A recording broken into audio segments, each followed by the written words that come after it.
राजकाचार्य अष्टोत्तर शत श्री श्रीमद शिल भक्ति वल्लभ तीर्थ गोस्वामी गुरु महाराज जी के श्री अभय चरणारविंद में साष्टांग दंडवत प्रणाम करते हुए उनकी अहेतु की कृपा प्रार्थना करता हूँ। परम आराध्यतम शिक्षा गुरुपाद पद्म नित्य लीला प्रविष्ट विष्णुपाद परमहंस श्री श्रीमद शिल भक्ति विज्ञान भारती गोस्वामी महाराज के पाद पद्म में साष्टांग दंडवत प्रणाम करते हुए उनकी अहेतु की कृपा प्रार्थना करता हूँ। भगवान की अशेष कृपा है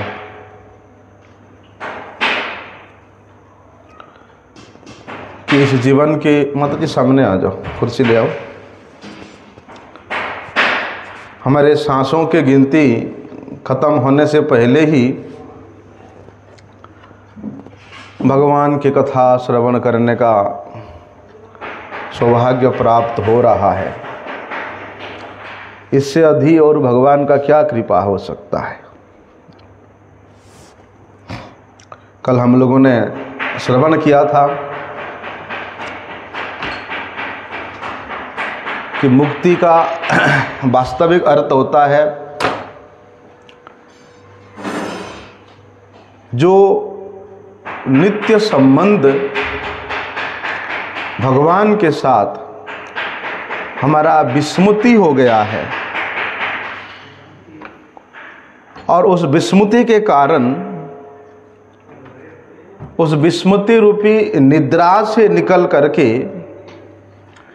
भगवान के नाम, रूप, गुण, लीला, धाम, परिकर इनके विषय में स्मृति होना, यही वास्तविक मुक्ति है। क्योंकि मन और बुद्धि जब तक संसार की भोग विलास के कामनाओं का आशा लेकर के बैठे रहते हैं, तब तक उसका अनेक प्रकार का बंधन होता है।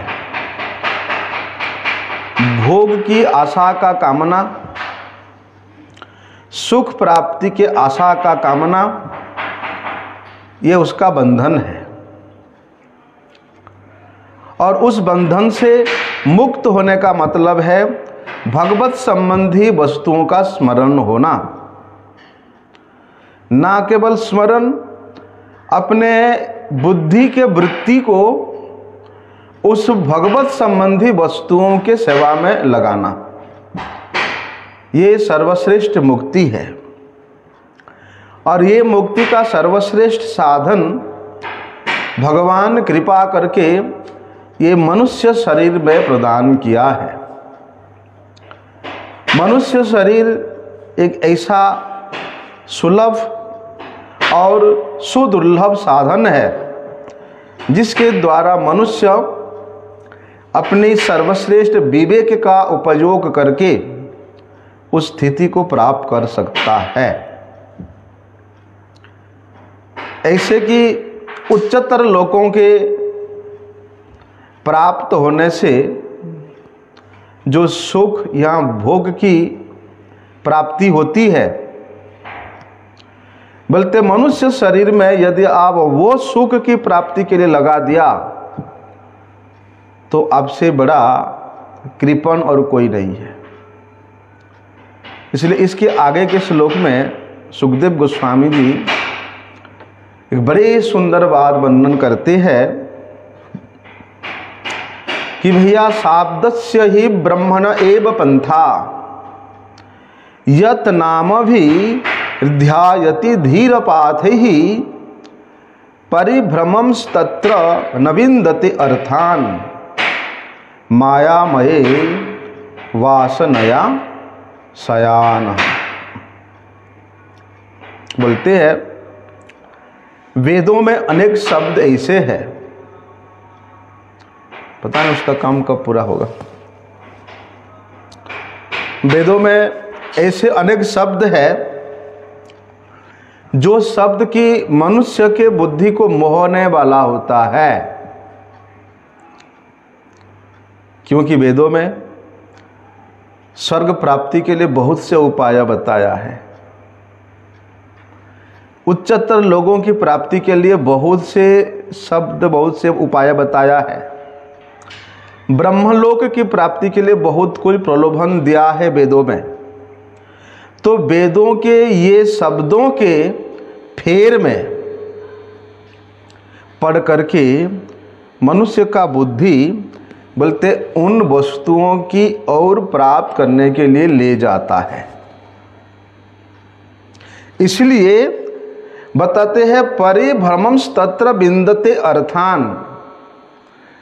स्वर्ग हो, मोक्ष हो, यहाँ सत्यलोक ब्रह्मलोक की प्राप्ति तक क्यों ना हो, भले ही व्यक्ति कठोर से कठोर कृष्ण परायण साधन करके,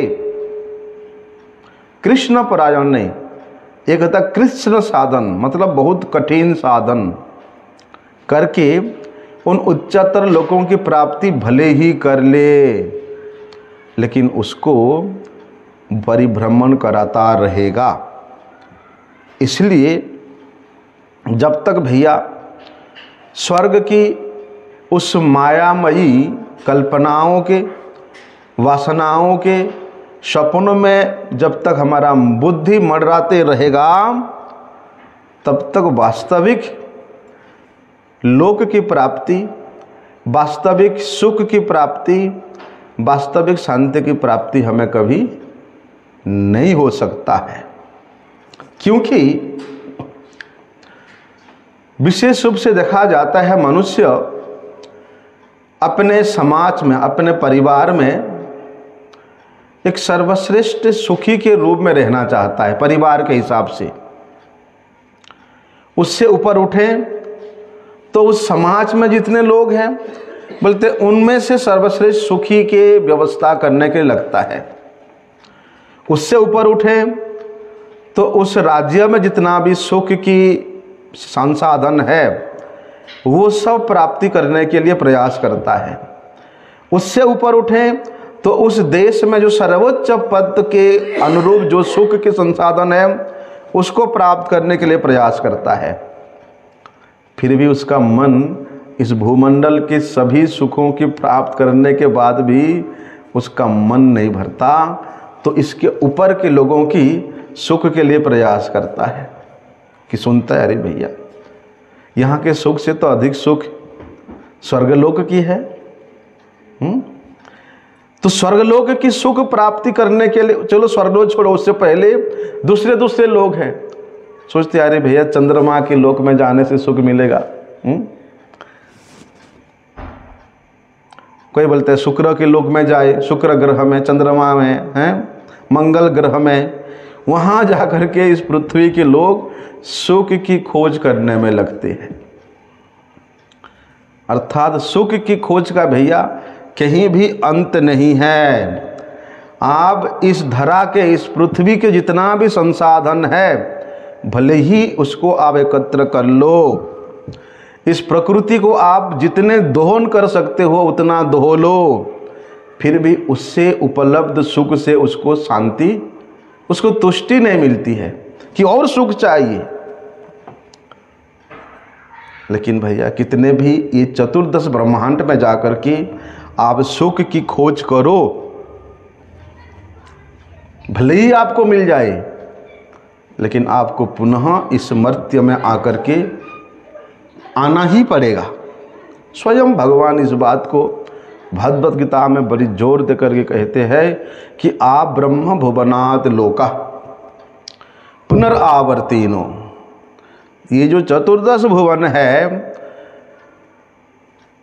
सत्यलोक से लेकर मर्त्य भूमि के ये सप्तलोक और यहाँ से लेकर नीचे पाताल तक के सप्तलोक, इस चतुर्दश भुवन को भले ही मनुष्य प्राप्त कर ले, लेकिन पुनरावर्तिनो पुनः उसको अपने कर्म के अनुसार, क्रिया के अनुसार, भाव के अनुसार, आसक्ति के अनुसार उसको उसी स्थान पर वापस आना ही पड़ेगा।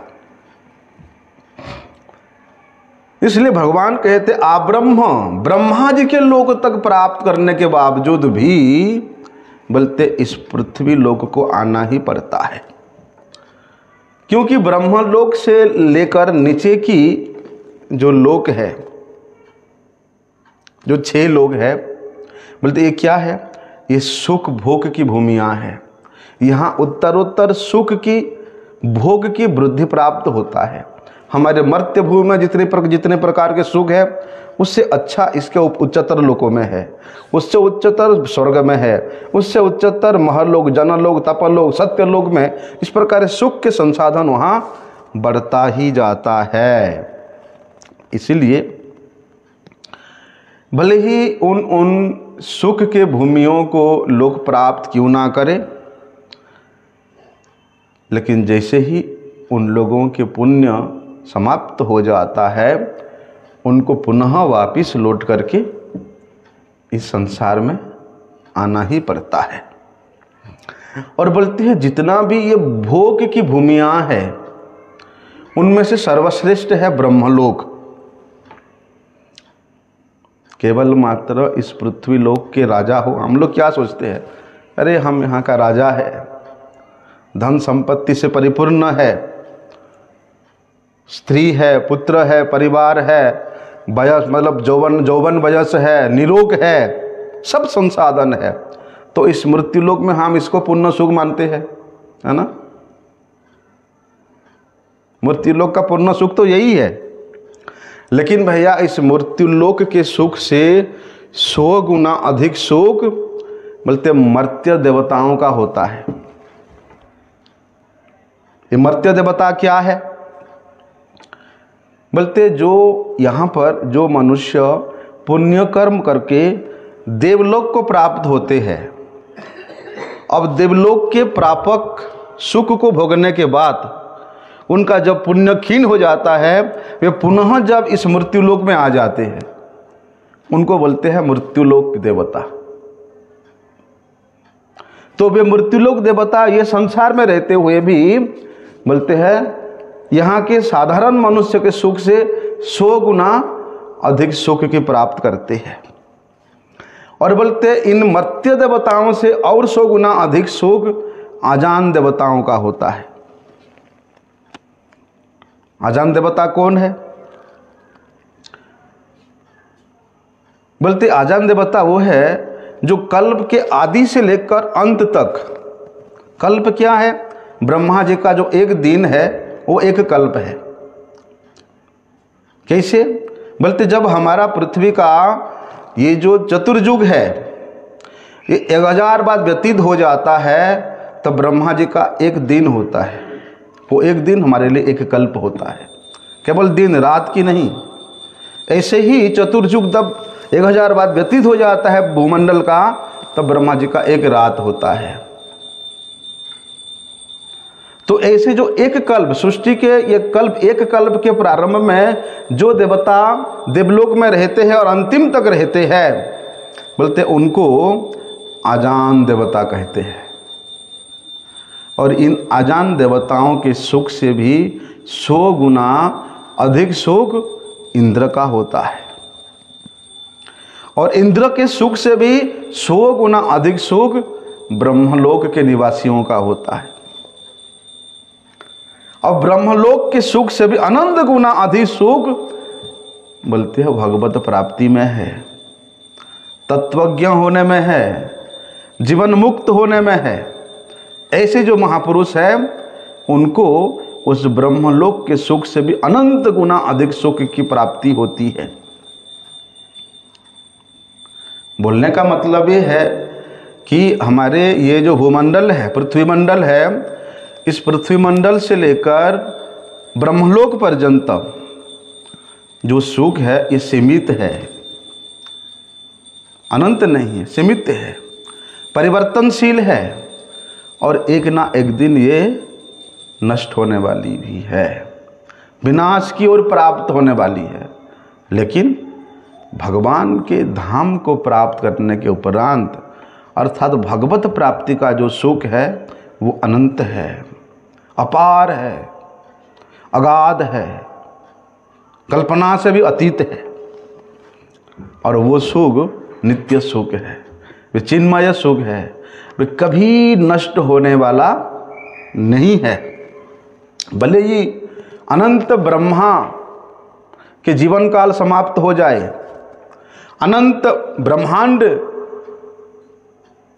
लय को प्राप्त हो जाए, लेकिन भगवत प्राप्ति का जो सुख है उसका एक रत्ती भर भी कभी लय को प्राप्त नहीं होता, नष्ट नहीं होता। वो हमेशा नित्य निरंतर चिन्मय एक रस युक्त होकर बना रहता है। लेकिन वहाँ कहती है पुनरावर्तीनो है। बोलने का मतलब ये है कि भैया देखो, भगवान का नित्य दास है जीव, भगवान के नित्य अंश है जीव। जब भगवान नित्य है तो उनके अंश होने के कारण वे जीव भी नित्य ही है। इसलिए जब तक वे नित्य तत्व भगवान को प्राप्त नहीं कर लेता, तब तक वे व्यक्ति कितने ही ऊंचे लोगों को प्राप्त क्यों ना करे, इनको वहाँ से लौटना ही पड़ेगा, वापिस आना ही पड़ेगा। इसलिए ब्रह्मलोक तक प्राप्त होने के बावजूद भी उस जीव का पुनर्जन्म होता है। लेकिन कहते हैं कि भैया दर्शने पवित्र करई तुम्हार गुणम साधुनाम दर्शनम मन्ये सर्व सिद्धि करम परम, कि जो साधु है, महात्मा है, वैष्णव जन है, उनका तो दर्शन करने मात्र से जीव का कल्याण हो जाता है, जीव का हृदय परम पवित्र हो जाता है। और ब्रह्मा जी तो स्वयं वैष्णव है, वे स्वयं कारक पुरुष है, भगवान के भक्त है, भगवान के हर एक आदेश को पालन करने के लिए हमेशा वे तैयार रहते हैं ब्रह्मा जी। इसलिए ब्रह्मलोक पे जो लोग जाते हैं उनका तो ब्रह्मा जी का दर्शन वगैरह होता ही होगा, है ना। तो देखो, तो वहाँ ब्रह्मा जी का दर्शन होने के उपरांत भी वहाँ के लोगों के लिए, वहाँ के निवासियों के लिए पुनरावर्तन क्यों कहा गया है? क्यों उनको मुक्ति क्यों नहीं होती है? भाई ब्रह्मा जी का दर्शन कर रहे हैं, अपने ही राज्य के राजा है। तो कहते हैं दर्शन कल्याण जो है ना, केवल दर्शन करने से नहीं होता है। अब गिरिराज जी में कितने बड़े बड़े संत महात्मा परिक्रमा करते हैं, चलते हैं, तो दर्शन तो होता ही है, तो फिर भी हमारा मन पवित्र क्यों नहीं होता? फिर भी हम अपना कल्याण कैसे नहीं होता है? कल्याण होगा का होने का संकेत तो यही है कि मन पवित्र होना चाहिए। मन पवित्र मतलब कि मन में किसी प्रकार की कामना वासना ना हो। तो इतने श्रेष्ठ श्रेष्ठ महात्माओं का दर्शन करने के उपरांत भी नहीं हो रहा है। क्यों? क्योंकि कल्याण जो है दर्शन करने से नहीं होता है, कल्याण होता है दर्शन से आपके अंदर क्या भाव आया है, उस भावना से आपका कल्याण होता है। जब भावना आता है कि देखो ये साक्षात भगवान का प्रिय भक्त है, भगवान के प्रसन्नता के निमित्त वे कितना त्याग किए हैं, कितना कठोर साधन कर रहे हैं, इसलिए ऐसे संतों का दर्शन करके उनके जैसा आचरण करने का भाव जब तक मन में ना आए तब तक केवल दर्शन से ही कल्याण हो जाएगा, ऐसे नहीं हो सकता है। इसलिए भावना होना चाहिए। और दूसरी बात यह है कि ये जो दर्शन की बात है, भक्तों से वार्तालाप की जो बात है, भक्तों से कथा सुनने की जो बात है, भक्तों के चिंतन करने का जो महात्म्य है, वो केवल इस मनुष्य लोक के मनुष्यों के लिए है, इसके उच्चतर लोगों के लिए नहीं है, ब्रह्मलोक के लिए नहीं है, केवल इस मृत्युलोक के मनुष्य के लिए ही है। क्यों? क्योंकि ये मनुष्य शरीर भोग के लिए नहीं मिला है। ये मनुष्य शरीर भोग की संसाधन वस्तुओं को प्राप्त करने के लिए नहीं मिला है। समाज में मान पूजा प्रतिष्ठा प्राप्त करने के लिए नहीं मिला ये शरीर। ये मनुष्य शरीर केवल मात्र भगवत प्राप्ति के लिए ही मिला है, केवल मात्र। जैसे प्रत्येक वस्तु का कोई ना कोई कार्य होता है, प्रत्येक संसाधन का कोई ना कोई कार्य होता है, ऐसे ही ये मनुष्य शरीर का एकमात्र कार्य है भगवत प्राप्ति करना। ये इसका मूल उद्देश्य है। इसलिए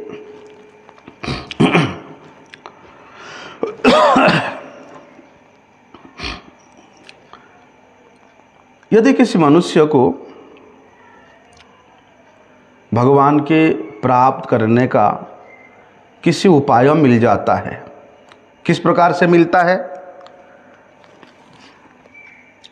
बोलते पूर्व संचित सुकृति के फलस्वरूप उसको साधु संघ की प्राप्ति होती है, और उस साधु संघ के द्वारा उसके हृदय में भगवत प्राप्ति के लिए भक्ति का भाव जागृत होता है,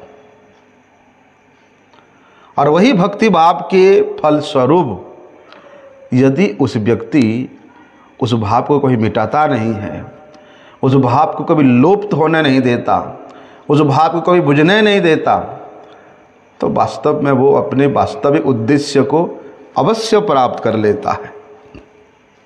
नहीं तो भावना के अनुसार मुक्त हो सकता है कि भैया हमको मुक्ति चाहिए, हमको ब्रह्मलोक चाहिए। तो भगवान कहते हैं भुक्ति मुक्ति दिया ना दे तारे भक्ति। मेरा भक्त यदि चाहता है भुक्ति मुक्ति, भक्त के लिए नहीं है जो अभक्त है, लेकिन भगवान से कुछ कामना लेकर के करता है,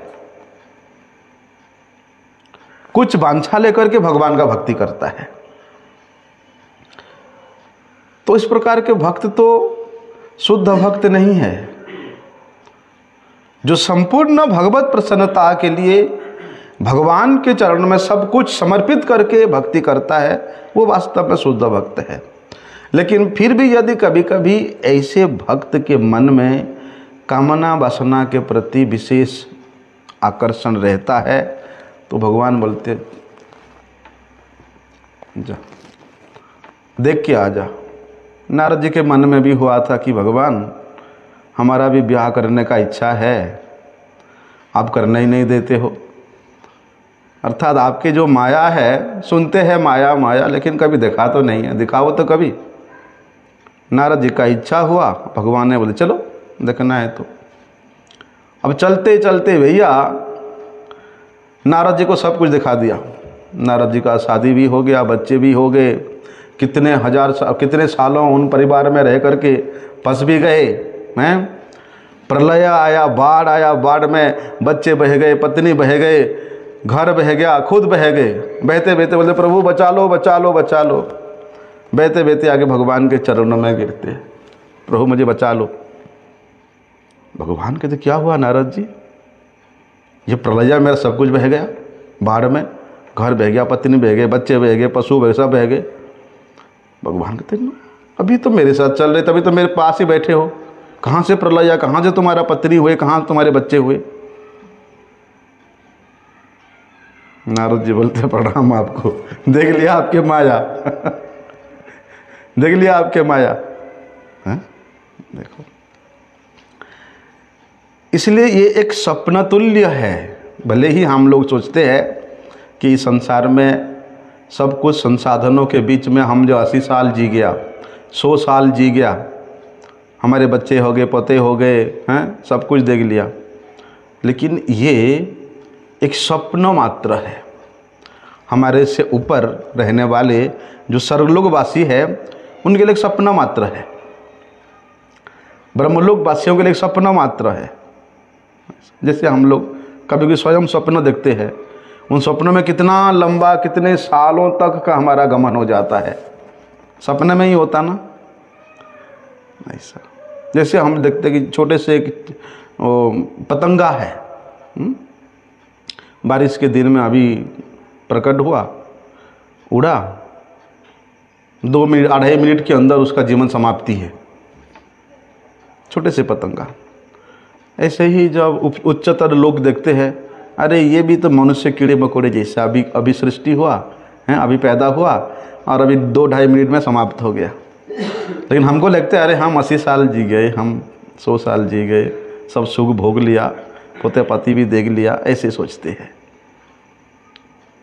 इस पर जितना उच्चतर लोगों को जाते रहेंगे, बोलते ये समय भी उतना ही न्यून होता जाता है, उतना कम होता जाता है। ऐसा इसलिए कहते हैं कि भैया इस प्रकार के जो लोग हैं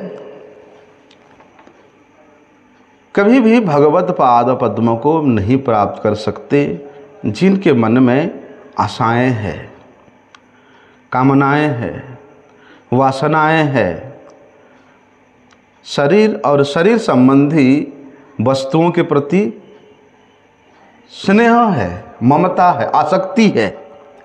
तभी वहाँ पर कहते आवर्भ भवनात् लोकाहा, फिर तो भैया आना जाना करना ही पड़ेगा।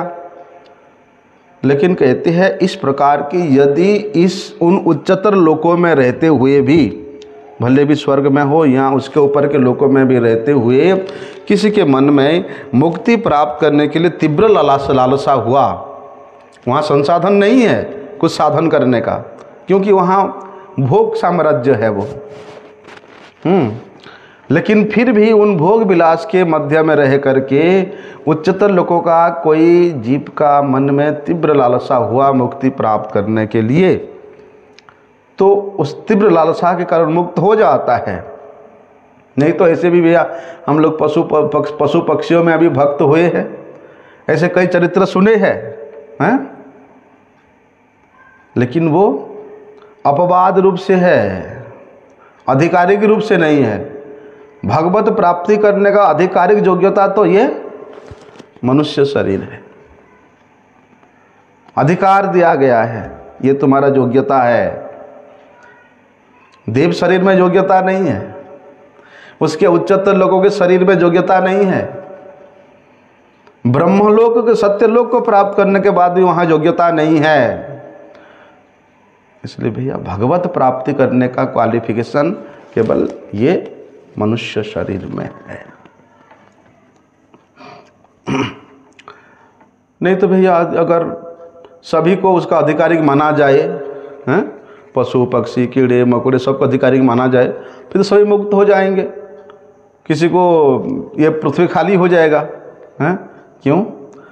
क्योंकि इस जन्म के कर्म के बाद जीव के कर्म के अनुसार उसको वहाँ यमपुरी में जाना पड़ता है। और यमराज तो ठहरे भैया कौन? महाजन, 12 महाजन में से एक श्रेष्ठ वैष्णव है, एक कारक पुरुष है। भैया यमपुरी में जाकर के यमराज का दर्शन होगा, इतने श्रेष्ठ महाभागवत, और जीव का मुक्ति नहीं होगा, ऐसे कैसे हो सकता है?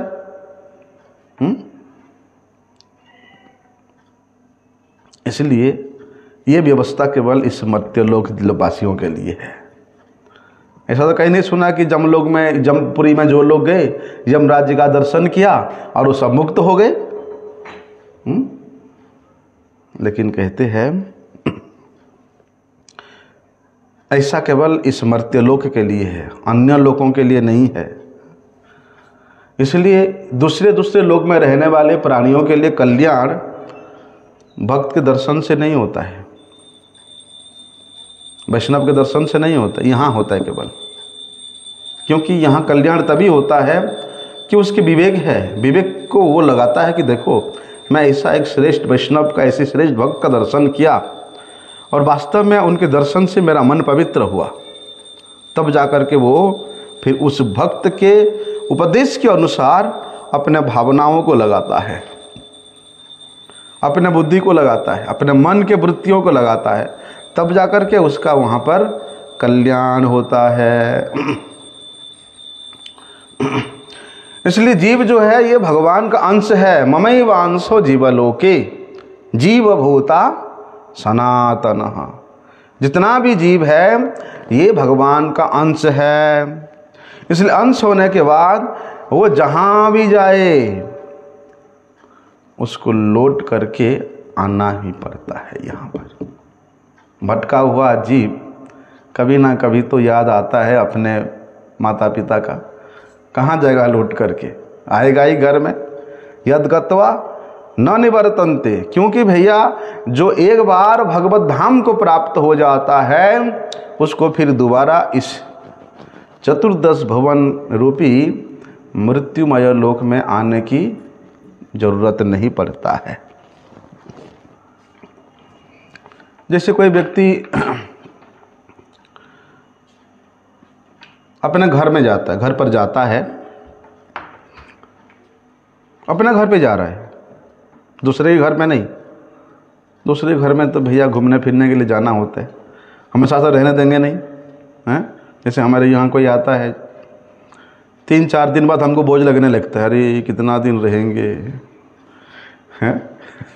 चलो 2-4 आदमी हो तो कोई बात नहीं, अगर 10-12 आदमी हो जाए 3 दिन बाद बोझ लगने लगते हैं, अरे यार कब ही जाएंगे यहाँ से, कौन बना बना के खिलाता रहेगा। ऐसे ही जब आप दूसरे लोकों में जाओगे, वहाँ के नहीं हो, वो लोग पैसे खर्च करके आते हैं ना, ट्रेन में खर्चा करते हैं, इधर उधर खर्चा कर तभी आते हैं। ऐसे ही व्यक्ति अपना पुण्य खर्चा करके दूसरे लोग में भले ही जाए, स्वर्ग में जाए, सत्य लोक में जाए, लेकिन वहाँ भी वहाँ के लोग बोझ लगने लगता है कि भैया कभी जाएगा। तो उसका पुण्य खत्म होते हुए वो वहाँ से। लेकिन कोई व्यक्ति अपने घर में जा रहा है, अपने घर में है, तो कोई टेंशन नहीं है। अपना घर है, अपने माता पिता है, अपने सब कुछ है, वहाँ कोई टेंशन नहीं है, वहाँ सारा जीवन भी हम लोग रह सकते हैं। इसी प्रकार हम अंश है भगवान के, और भगवान के संतान होने के कारण हमारा नित्य घर कहाँ है? भगवत धाम है। इसलिए जब तक वहाँ नहीं पहुँच जाते तब तक ना हमारे नित्य पिता, ना माता पिता को शांति मिलेगा, ना हमें शांति मिलेगा। भैया पुत्र भटक गया है, माता पिता कभी शांति में रहते हैं? चला गया घर से कहीं, पता नहीं है, जब तक वापस नहीं आता उनके मन में दुख, उसके मन में भी दुख। ऐसे ही जी भगवान के नित्य संतान होने के कारण, भटक जाने के कारण नहीं जा पाता अपने नित्य धाम, नित्य घर। जब वहाँ पहुँच जाता है भगवान भी खुश और भक्त भी खुश।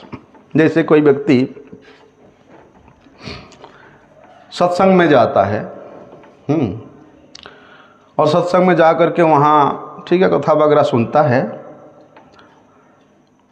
और कथा पूरा होने के बाद फिर वो अपने घर वापस चला जाता है। लेकिन चलते चलते उसका याद आया, अरे मैं तो वहाँ पर मेरा सल भूल के आ गया, चद्दर भूल के आ गया, कोई भी चीज़ भूल के आ गया, भाग भाग करके वापस जाएगा। उसको लेने के लिए उसको लौट करके उसी सत्संग के पंडाल में जाना पड़ता है। ऐसे ही इस जीवन में हम लोग यहाँ जो घर बनाए हैं, परिवार बनाए हैं, ज़मीन जायदाद बनाए हैं, या अपने जो भी रिश्ते नाते बनाए हैं, बोलते उन चीज़ों में, उन वस्तुओं में, उन मनुष्यों में हम लोग आसक्ति बना लिया है, ममता जमा लिया है, अपनापन कर लिया है। इसलिए उस ममता के कारण, उस आसक्ति के कारण, उस ममता अपनापन के कारण मरने के बाद हमको वहीं आना पड़ेगा जहाँ हम लोग जमा करके बैठे हैं, फन उठा करके मेरा मेरा मेरा मेरा मेरा। भले ही आप किसी भी रूप में आ सकते, मनुष्य रूप में भी आ सकते हो, पशु पक्षी के रूप में भी आ सकते हो, आपको आना ही पड़ेगा अगर वहाँ आसक्ति है तो।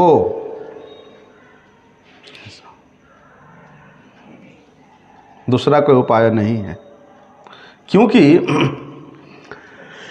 जिस शरीर में रहते हुए हम लोग ये संसार में आसक्ति बना लिया है, संसार संबंधी वस्तुओं में, व्यक्तियों में आसक्ति जमा लिया है, भैया वो शरीर तो रहेगा नहीं। आप 1000 प्रयास करो, शरीर रहेगा नहीं। कितना भी ममता कर लो, शरीर को आपको छोड़ना ही पड़ेगा। लेकिन शरीर तो छूट जाएगा,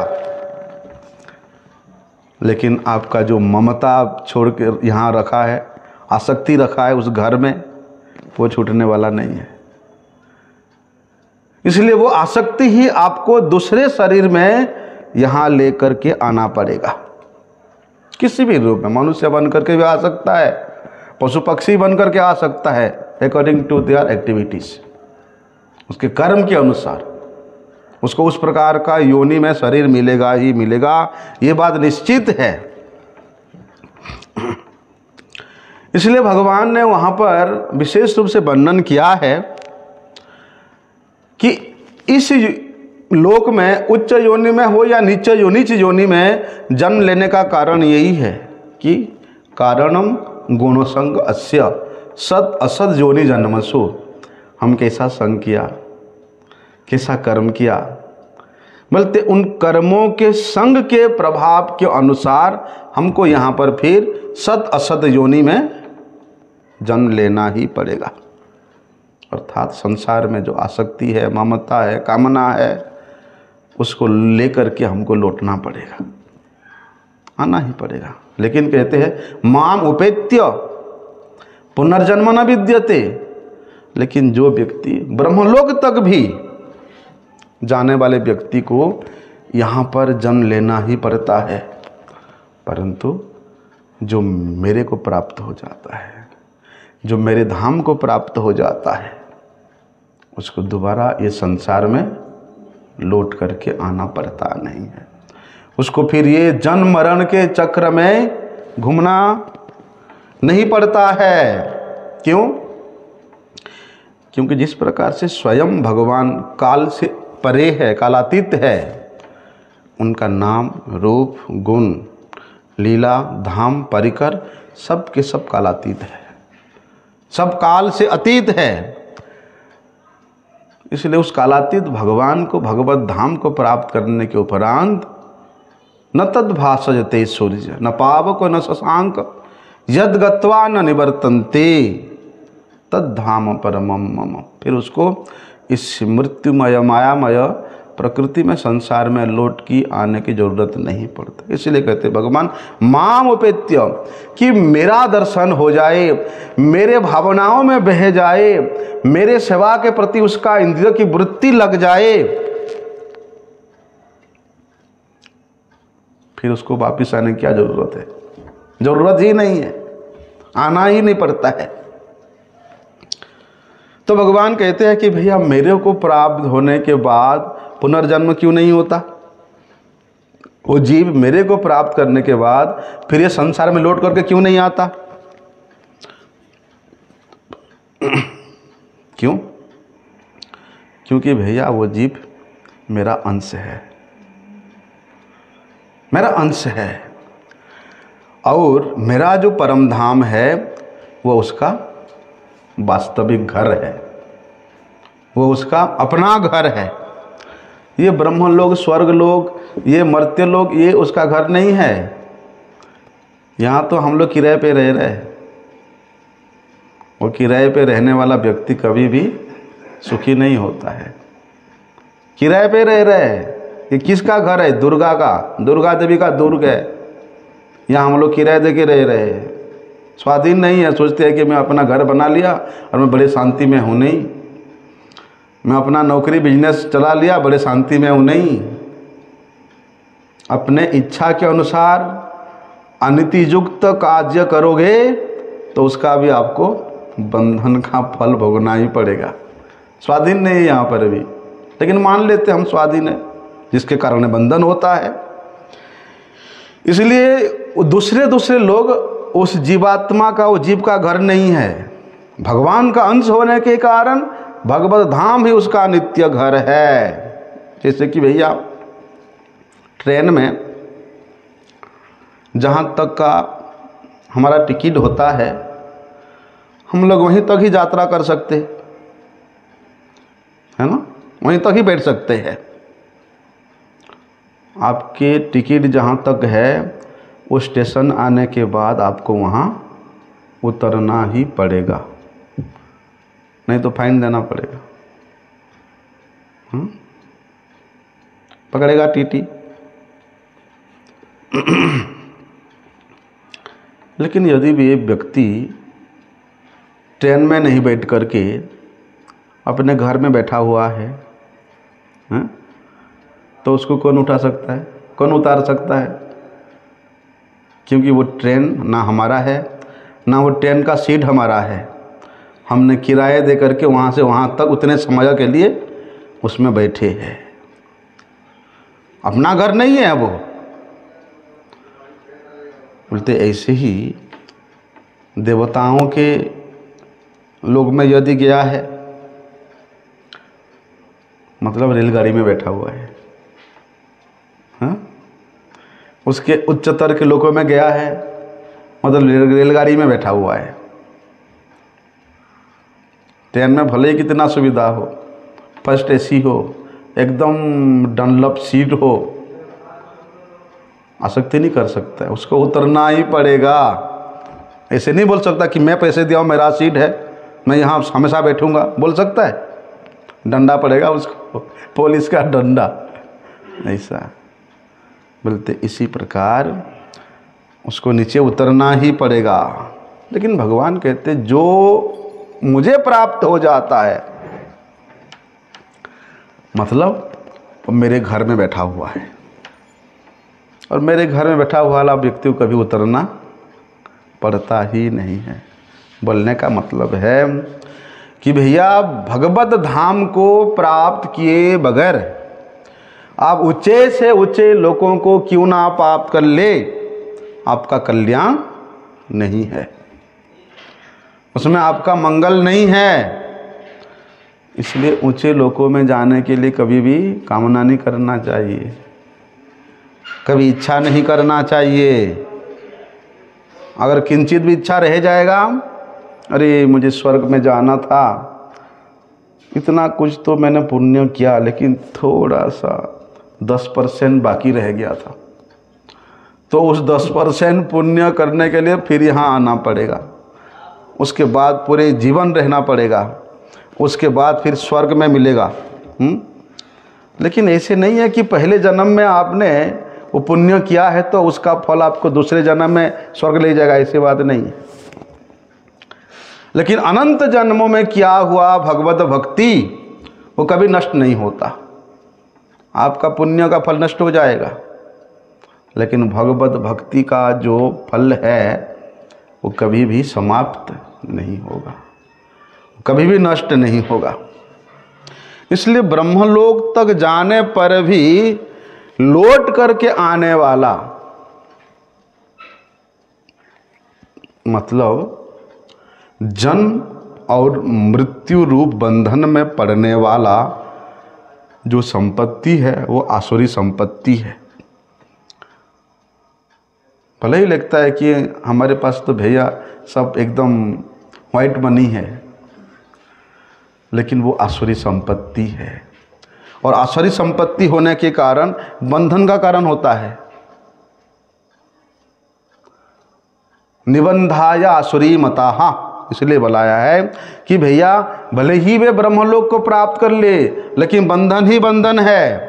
परंतु भगवान के शरण में जाने के बाद, भगवान को प्राप्त करने के बाद उस पुरुष को दैवी संपत्ति विमुक्षाय, उसको दैवी संपत्ति मिल जाता है। फलस्वरूप उसका कभी जन्म मरण नहीं होता। क्योंकि वे दैवी संपत्ति वे मोक्ष होता है, और मोक्ष का मतलब सीधे भगवत पाद पद्म को प्राप्त करना होता है, भगवत धाम को प्राप्त करना होता है। इसलिए देखो, ठीक है, उस व्यक्ति का इच्छा है कि ब्रह्मलोक देखना था कैसा है, भक्त है, लेकिन ब्रह्मलोक के ब्रह्मा जी की बहुत महिमा सुना है, तो उसने ब्रह्मलोक को जाने का उद्देश्य लेकर के बड़े से बड़े पुण्य कर्म किया, बड़े से बड़े यज्ञ किया, तो वो व्यक्ति उद्देश्य लेके किया है तो उसको ब्रह्मलोक को सुख प्राप्त होता है, उसको ब्रह्मलोक में वो लोग जाते हैं। और दूसरे लोग ऐसे हैं कि कोई भगवान के प्राप्ति करने के लिए ठीक है बड़े निष्ठा से भजन साधन कर रहा है, लेकिन साधन करते करते यदि बीच में कहीं से उसका थोड़ा पतन हो जाता है या इस शरीर प्राण रहते रहते वो भगवान की प्राप्ति नहीं कर पाता और अंतकाल में वो अपने साधन से विचलित हो जाता है, उसका साधन भजन छूट जाता है किसी कारण से, तो वे लोग भी ब्रह्मलोक में जाते हैं। और वहाँ ब्रह्मलोक में महाप्रलय तक ब्रह्मा जी के साथ रहते हैं। और जब महाप्रलय होता है तो वे ब्रह्मा जी के साथ उनका भी मुक्ति हो जाती है। लेकिन इस प्रकार के साधकों का इच्छा नहीं है कि हम ब्रह्मलोक में जाएंगे, ब्रह्मलोक के सुख को भोग करेंगे, उनका उद्देश्य नहीं होता है। लेकिन अंतकाल में साधन करते करते अपराध के कारण या और किसी कारण से वो अपने साधन से विमुख हो जाते हैं। उनके अंतःकरण में सुख भोग करने की कोई वांछा नहीं रहता कि हम ब्रह्मलोक के सुख भोग करेंगे, लेकिन विरक्त भाव से भजन करते करते उनका थोड़ा पतन हो गया है, विमुख हो गए हैं। लेकिन विमुख होने पर भी भगवान कृपा करके उनको अपने पास तक ले जाते, मतलब ब्रह्मलोक तक ले जाते हैं। ऐसा ब्रह्मलोक के में रह करके वो वहाँ भी भोगों के प्रति निरुत्साहित होकर के अपना साधन करते हैं, लेकिन किसी प्रकार के इस संसार में जिस प्रकार से हमको त्रिताप से जर्जरित होना पड़ता है वहाँ नहीं होता है। ऐसा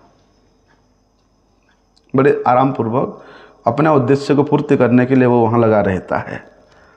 वैसे भी ये लोग बोलते हैं कि ठीक है भैया, शुचिमताम श्रीमताम गेहे देह वैष्णव विजायते, कि भजन करते करते उसका पतन हो जाता है, कोई बात नहीं, यहाँ भजन छूट जाता है तो वो भक्त का विनष्ट नहीं होता। कि भगवान कहते हैं मत मेरे भक्त का कभी विनष्टि नहीं है, लेकिन ऐसे भक्त ऐसे एक परिवार में जन्म लेता है, उसके अकॉर्डिंग टू तैयार साधन, किस स्टेज का साधन किया है उसके अनुसार उस प्रकार के परिवार में उसको बचपन से ही साधन करने का सौभाग्य प्राप्त होता है।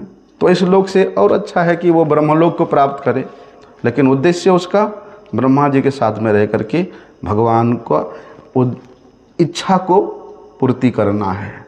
फिर वहाँ करते करते वो महाप्रलय के उपरांत में वो मुक्ति अर्थात भगवत धाम को प्राप्त करते हैं। उसको सद्य मुक्ति कहते हैं, सद्योत मुक्ति जो भी है। इस प्रकार का यहाँ पर सुखदेव गोस्वामी जी ने विस्तार से वर्णन किया है कि क्या करना है, क्या करना है। वही असंख्य ब्रह्मांड है और असंख्य ब्रह्मांड में असंख्य लोक है और असंख्य लोक में अनंत जीव है। इसका मतलब नहीं कि हम एक एक ब्रह्मांड के जाकर के सुख भोग का इच्छा रखें। तो क्या करना है कि जहाँ भी जाओ आप, सब जगह में दुख है।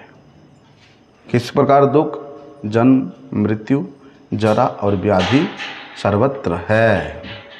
केवल मात्र भगवत धाम, नित्य धाम प्राप्त करने के बाद ही आपका ये जन्म, मृत्यु, जरा, व्याधि रूपी दुख से आप प्राप्त मुक्त हो सकते हो। नहीं तो भगवान का यही कहना है कि भैया आप कितने भी उच्चतर लोकों में क्यों ना जाओ, वहाँ कष्ट ही कष्ट है, दुख ही दुख है।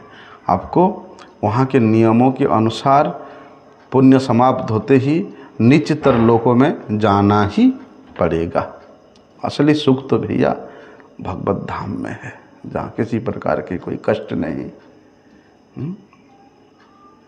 ऐसा भगवत धाम प्राप्त करने के उपरांत उस जीव का क्या स्थिति है उसका वर्णन तो बहुत विशद हमारे महाजन गणों ने किया है।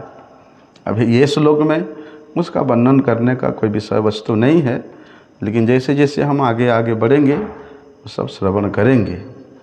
वंछाकल्पतरुभ्यश्च कृपा सिन्धुभ्येव च पतितानं पावनेभ्यो वैष्णवेभ्यो नमो नमः।